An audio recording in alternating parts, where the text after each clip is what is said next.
सच जो कोई खुलकर नहीं बोलता। क्या आपने कभी महसूस किया है कि कुछ लोग बिना कुछ खास किए भी सबके दिमाग में जगह बना लेते हैं? ना वो सबसे सुंदर होते हैं, ना सबसे अमीर, ना सबसे ज्यादा बोलने वाले, फिर भी लोग उनके बारे में सोचते रहते हैं। और कुछ लोग सब कुछ करने के बाद भी भुला दिए जाते हैं। यही फर्क है चाहत और आसक्ति में। चाहत सामने से दिखती है, आसक्ति चुपचाप अंदर बनती है। ज्यादातर लोग प्यार पाने की कोशिश करते हैं, लेकिन कुछ लोग जरूरत बन जाते हैं। और आज जो मैं आपको बताने वाला हूं वो कोई जादू नहीं है, ना कोई फिल्मी रोमांस। ये इंसानी दिमाग की वो चालें हैं जो इतनी खामोशी से काम करती हैं कि सामने वाला समझ ही नहीं पाता कि वो कब फंस गया। ये खेल शोर से नहीं खेला जाता, ये खेल चुप्पी से खेला जाता है। कथ्य है जो बात कोई खुलकर नहीं बोलता वो ये है, लोग उस चीज के पीछे भागते हैं जो उनसे थोड़ी दूर रहती है। अगर आप हमेशा उपलब्ध हैं तो आप आदत बन जाते हैं। अगर आप थोड़े रहस्यमय हैं तो आप सवाल बन जाते हैं। और इंसान सवालों से पीछा नहीं छुड़ा पाता। आज की कहानी किसी एक इंसान की नहीं है। ये कहानी है ऑफिस की मीटिंग्स की, कॉलेज की दोस्तियों की, रिश्तों की खामोश लड़ाइयों की, और उस एक इंसान की जो बिना शोर किए सबके दिमाग में घर कर गया। उसने 7 चालें चली, कोई ताली नहीं बजी, कोई ड्रामा नहीं हुआ, बस धीरे धीरे लोग उसके बारे में सोचने लगे और उन्हें खुद भी पता नहीं चला कब वो उसके इर्द गिर्द घूमने लगे। यहीं से खेल शुरू होता है। पहली चाल, पूरी कहानी कभी मत दो। ऑफिस में एक नया लड़का आया था। नाम कोई भी हो सकता है, हम उसे आरव कह लेते हैं। आरव ज्यादा नहीं बोलता था, लेकिन जब बोलता तो लोग सुनते। वो अपनी जिंदगी के बारे में सब कुछ नहीं बताता था, थोड़ा सा बताता, फिर रुक जाता। लोग पूछते फिर क्या हुआ? वो मुस्कुराकर कहता कभी फुर्सत में बताऊंगा। बस इतना काफी था। ज्यादातर लोग इस बात को नोटिस ही नहीं करते कि अधूरी कहानी पूरी कहानी से ज्यादा ताकतवर होती है।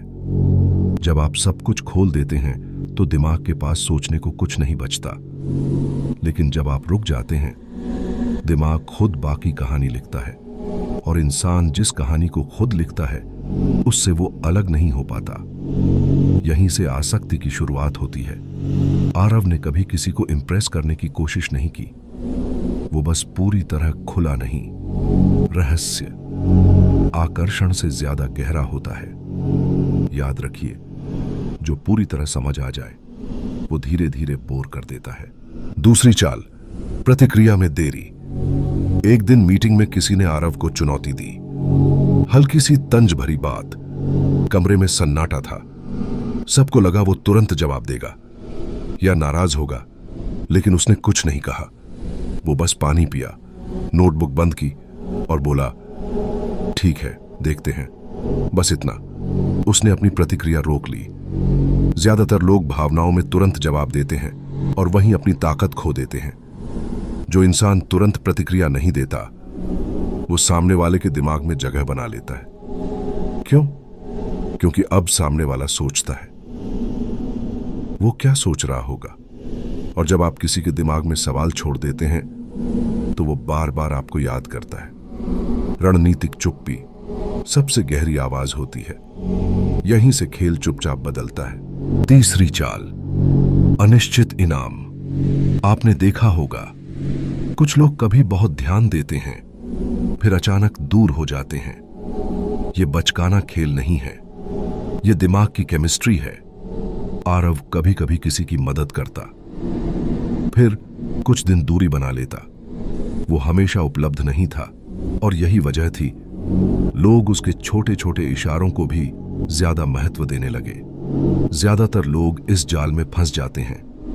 हम सोचते हैं कि लगातार ध्यान देने से लोग जुड़े रहेंगे, लेकिन सच उल्टा है। जब इनाम तय नहीं होता दिमाग ज्यादा जुड़ता है। यही वजह है कि लोग उन रिश्तों में फंसे रहते हैं जहां सामने वाला कभी पास कभी दूर होता है। यहां क्रूरता की बात नहीं है, यहां नियंत्रण की बात है। अगर आप खुद को पूरी तरह सौंप देंगे तो सामने वाला आपको हल्के में लेगा, लेकिन अगर आपकी मौजूदगी कभी कभी मिले तो वो उसकी कीमत समझेगा और धीरे धीरे वो इंतजार करने लगेगा। इंतजार आसक्ति की जड़ है। चौथी चाल, आईना बनो। आरव लोगों को ध्यान से सुनता था, सच में सुनता था।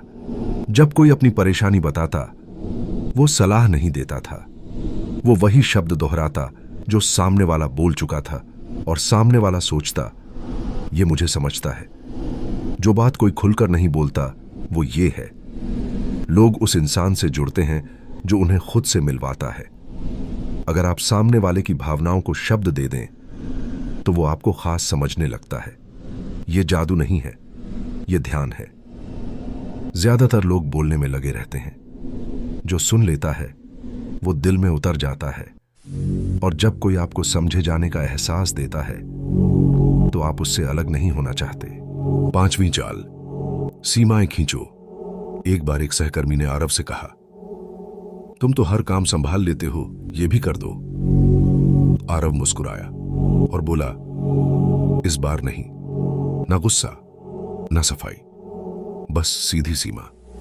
अजीब बात यह है, उस दिन के बाद लोग उससे और प्रभावित हुए, क्योंकि जो इंसान खुद को सस्ता नहीं बनाता वो दुर्लभ बन जाता है।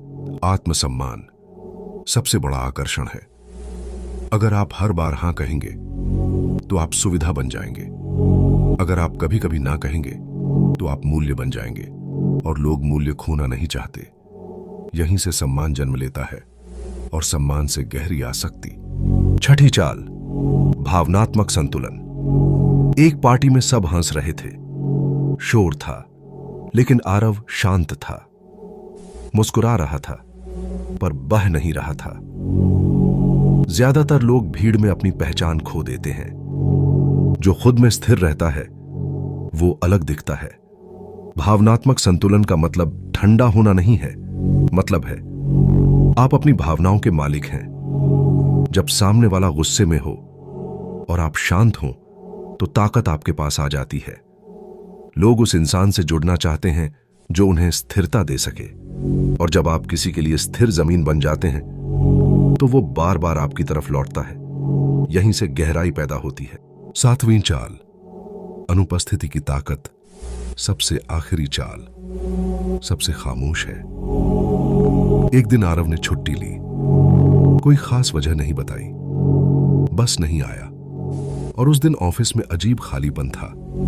लोगों ने नोटिस किया कि उसकी मौजूदगी कितनी जगह घेरती थी। हम अक्सर तब समझे जाते हैं जब हम मौजूद नहीं होते। अगर आप हर जगह होंगे तो आपकी कमी कोई महसूस नहीं करेगा, लेकिन अगर आपकी अनुपस्थिति अचानक हो तो लोग सोचते हैं सब ठीक है ना। यही वो पल है जब आप सिर्फ इंसान नहीं रहते, एक एहसास बन जाते हैं, और एहसास को भुलाना आसान नहीं होता। ये 7 चालें किसी को गुलाम बनाने के लिए नहीं है, ये खुद को खोने से बचाने के लिए हैं। आसक्ति का खेल बाहर नहीं, अंदर जीता जाता है। जब आप खुद की कीमत समझते हैं, जब आप हर भावना पर तुरंत प्रतिक्रिया नहीं देते, जब आप रहस्य, सीमा और संतुलन को साथ लेकर चलते हैं, तो लोग आपको पकड़ने की कोशिश करते हैं, लेकिन आप पकड़े नहीं जाते, आप चुने जाते हैं। याद रखिए, सबसे ताकतवर लोग वो नहीं होते जो सबसे ज्यादा दिखते हैं। सबसे ताकतवर वो होते हैं जो कम बोलते हैं, कम देते हैं, लेकिन जब देते हैं तो असर छोड़ जाते हैं। आसक्ति पैदा करना मुश्किल नहीं है, खुद को संभाले रखना मुश्किल है, और अगर आपने ये समझ लिया तो खेल आपके हाथ में है। रात जितनी शांत होती है उसकी गहराई उतनी ही ज्यादा होती है। और याद रखिए, आग शोर नहीं करती, आग बस जलती रहती है। आग है अंदर।